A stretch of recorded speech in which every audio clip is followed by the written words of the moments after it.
Olá, meus caros amigos e amigas. Vocês estão no canal Espiritismo Explicado, eu sou Lazarino Barbo.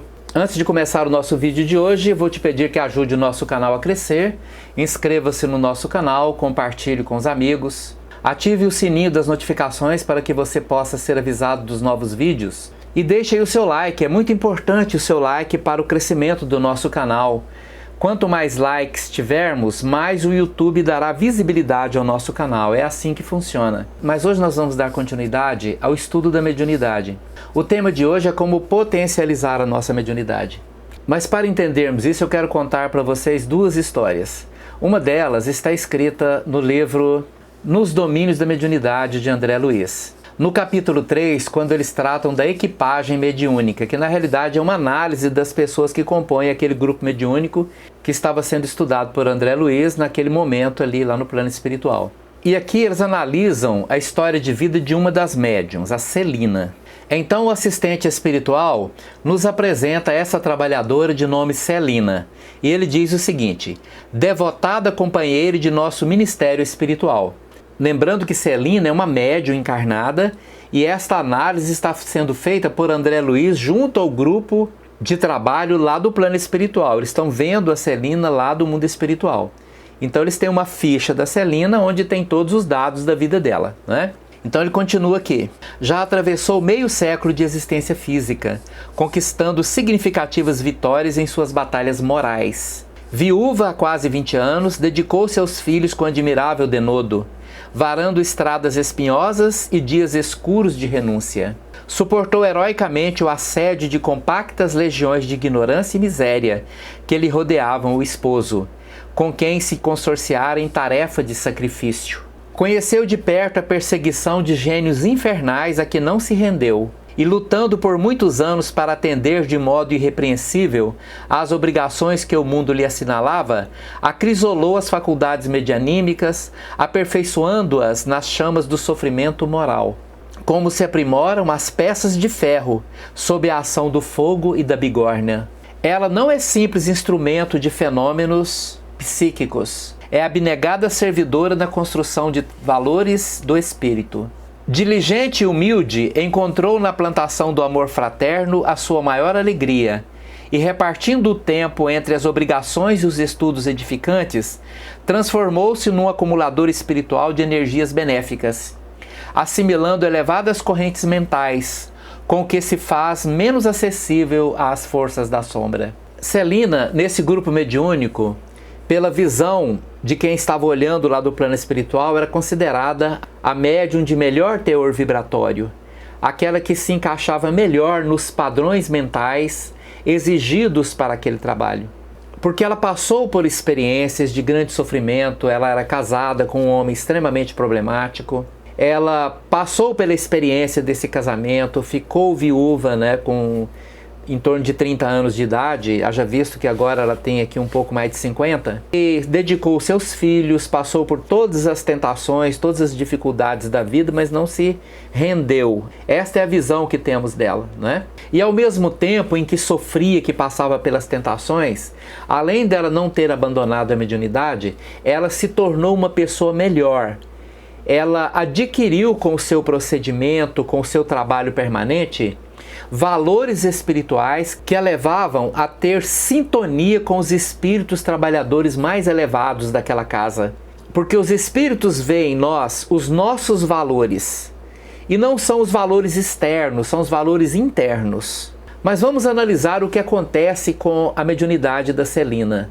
Num determinado momento, durante a sessão mediúnica, que era um trabalho de desobsessão, aparece um pobre espírito dementado. Lembrava um fidalgo antigo repentinamente arrancado ao subsolo, porque os fluidos que o revestiam era verdadeira massa escura e viscosa, cobrindo-lhe a roupa e despedindo nauseantes emanações. Nenhuma das entidades sofredoras que se acotovelavam à frente exibia tão horrendas faces.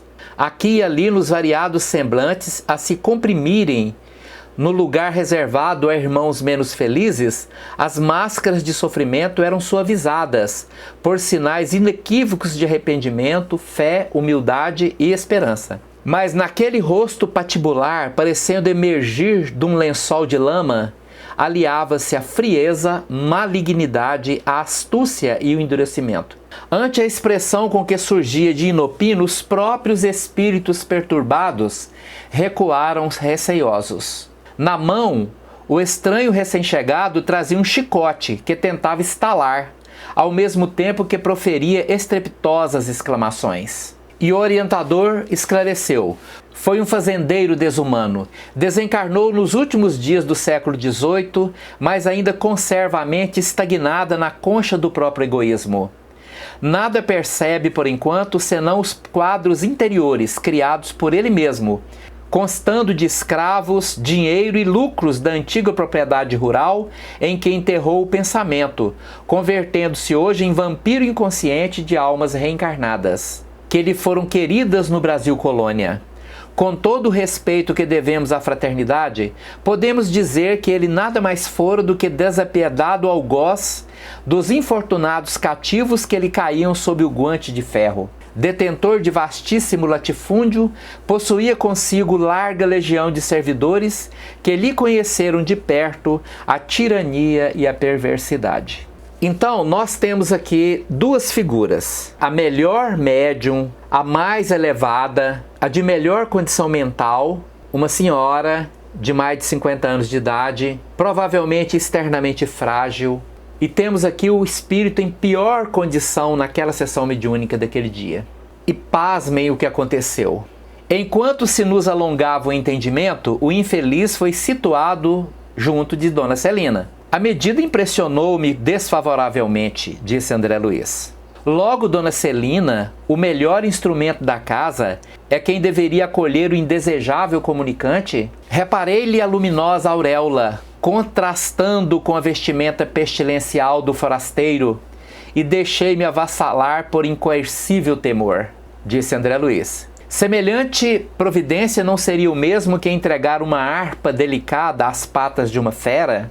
Aulus, porém, deu-se à pressa em explicar-nos. Acalme-se. O amigo dementado penetrou o templo com a supervisão e o consentimento dos mentores da casa. Observe o nosso vídeo anterior sobre esse assunto, que os mentores regulam a entrada dos espíritos de acordo com a capacidade de cada casa espírita, de cada grupo mediúnico.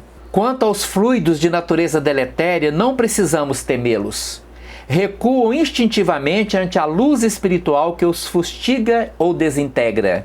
É por isso que cada médium possui ambiente próprio e cada assembleia se caracteriza por uma corrente magnética particular de preservação e defesa. E olha a atitude da Dona Celina. A nobre senhora fitou o desesperado visitante com manifesta simpatia e abriu-lhe os braços, auxiliando a senhorear o veículo físico então em sombra. Qual se for atraído por vigoroso ímã, o sofredor arrojou-se sobre a organização física da médium, colando-se a ela instintivamente.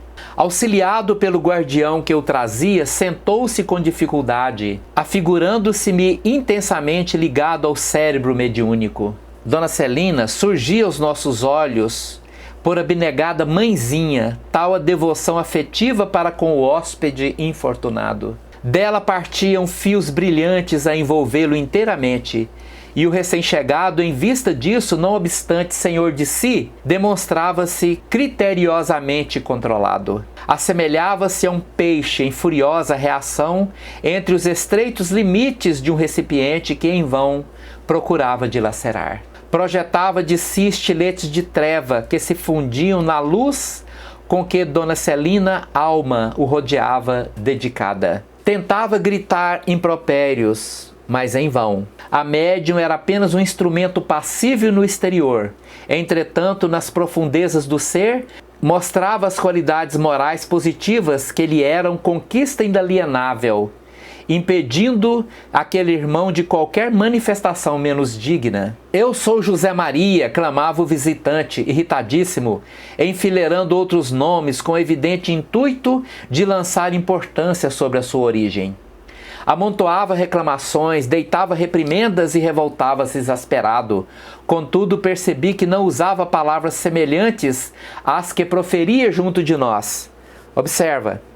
Lá no plano espiritual ele xingava e gritava, mas as palavras que Celina dizia eram outras. Achava-se como que manietado, vencido, embora prosseguisse rude e áspero. Aparecia tão completamente implantado na organização fisiológica da medianeira, tão espontâneo e tão natural, que não sopitei as perguntas a me escorrerem célebres no pensamento. A mediunidade falante em Celina era diversa? Por que Celina se mantinha absolutamente serena e confiante? E nesse estado mental de psicofonia sonambúlica consciente, a Celina se mantinha calma e confiante. Em nenhum momento ela perturbou-se. Em nenhum momento ela perdeu a sua condição de equilíbrio e doçura mental. Mas eu não poderia terminar este vídeo sem contar uma história em que eu estava presente e convivi muitos anos com essa pessoa. Eu nasci para ser dirigente de centro espírita e tenho feito isso nos últimos 40 anos. Quando eu tinha 23 anos, eu já era presidente de um centro espírita e tive a oportunidade de participar de alguns centros aqui em Goiânia, dos quais alguns eu tive a oportunidade de participar da fundação. Mas quando eu tive a oportunidade de ser presidente do primeiro centro espírita, que é o Centro Espírita Jesus Cristo Humildade aqui em Goiânia, próximo à rodoviária, lá eu conheci uma figura ímpar, a Dona Corina. Já tem mais de 30 anos que ela desencarnou, mas ela era uma pessoa que morava quase em frente ao Centro Espírita e era uma médium psicofônica excepcional. Mas conta na história de vida dela que ela teve em torno de 12 filhos. E num dos últimos partos, ela teve uma depressão pós-parto peculiar, porque em determinados momentos da vida dela, ela ficava um pouco perturbada. Ela saía de casa em casa pegando mudas de plantas e fazia um feixe de mudas, de folhagens, de árvores, tudo que ela achava nos vizinhos ela pedia uma muda. E como todo mundo já conhecia que naquele momento a Dona Corina estava aluada, porque era assim que se referia a ela, em determinados momentos Dona Corina estava aluada.